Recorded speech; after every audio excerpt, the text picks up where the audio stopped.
termine, parce que voilà, on va juste terminer sur la citation de Louise Michel. Plus l'homme est féroce envers la bête, plus il est rampant devant les hommes qui le dominent. J'ajouterais, nous sommes tous la bête de quelqu'un. Et je vais donc vous tendre la main vers la corrida, qui je pense représente bien cette exploitation et cet effet de force. Si vous avez quelque chose à nous rajouter sur la corrida. La corrida, c'est très simple, c'est l'une des expressions les plus criantes de la barbarie dont nous sommes capables.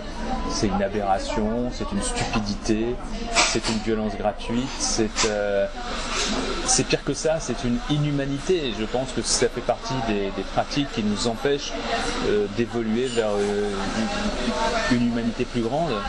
C'est une pratique arriérée qui nous maintient dans un état de stupidité effarant. Alors avec ce que je déteste encore le plus, c'est-à-dire à chaque fois le recours à l'argument de la tradition, des arguments psychologiques à deux balles du style, ou artistiques à deux balles du style, oui c'est une belle métaphore de la vie qui est confrontée à elle-même, se demandant si elle doit mourir face à l'angoisse de la supériorité de la bête que nous ne sommes pas mais que nous sommes, enfin des tas de conneries comme ça. Je pense là encore que c'est quelque chose qui va disparaître bientôt.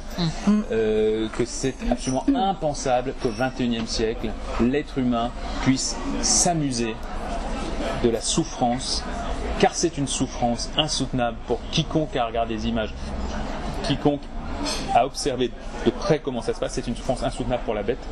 Donc c'est une aberration qu'au XXIe siècle, il y ait encore des humains et des enfants en plus qui puissent aller tranquillement jouir de ce genre de spectacle.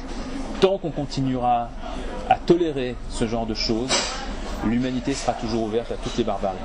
Mais justement, est-ce que ce ne serait pas maintenu, ces pratiques involutives, seraient-elles pas maintenues pour nous empêcher d'évoluer nous et d'aller vers l'éthique? Non, parce que là, ce serait tout à coup imaginer qu'il y aurait un dessein politique derrière qui absolument pas, c'est prêter trop d'intelligence à ceux qui continuent à tenir, enfin en tout cas à faire vivre ce genre de choses. C'est une question de fric, tout simplement.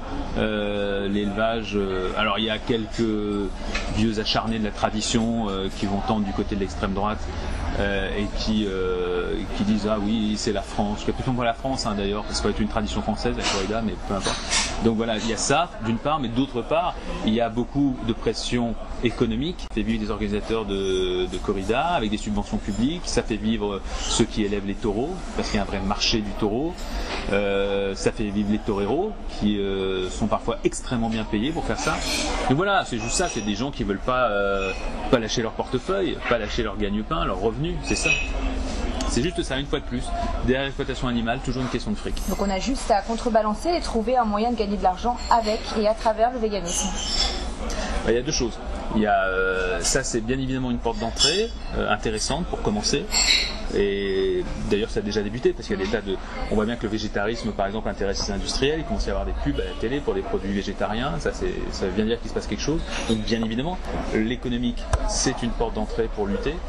Et puis la deuxième chose à faire dans le même temps, mais ça c'est un travail de longue haleine, c'est surtout d'arrêter de tout observer, de tout analyser par le prisme de l'argent. C'est-à-dire qu'à un moment, il faut arrêter de vouloir gagner de l'argent, de faire de l'argent, d'essayer de tout exploiter pour disant mais combien je peux en retirer financièrement. Et c'est vrai que la première question que se posent plein de gens dès qu'il y a une situation qui se vante à eux, c'est ça me rapporte combien. Et ça c'est un drame absolu parce que le fait de corréler toute action à un revenu, à un rendement financier, c'est absolument terrible parce que du coup ça fausse tout. C'est le principe même de l'exploitation. L'homme est arrivé sur cette planète et à partir du moment où il a inventé l'argent, ça y est, il fallait que tout ait une valeur, il s'approprie tout, il veut tout vendre quoi. Il vend les arbres, il vend l'eau, il vend l'air, il vend les humains, il vend les animaux. Enfin, il faut toujours vendre pour gagner du fric. Donc l'autre chose à faire, c'est arrêter de croire que l'argent, le fric, est une valeur intéressante. Et voilà. Voilà. Merci beaucoup Henri Caron. Avec plaisir. Toujours le livre antispéciste quand même, on va faire un petit peu votre promo aux éditions Don Quichotte.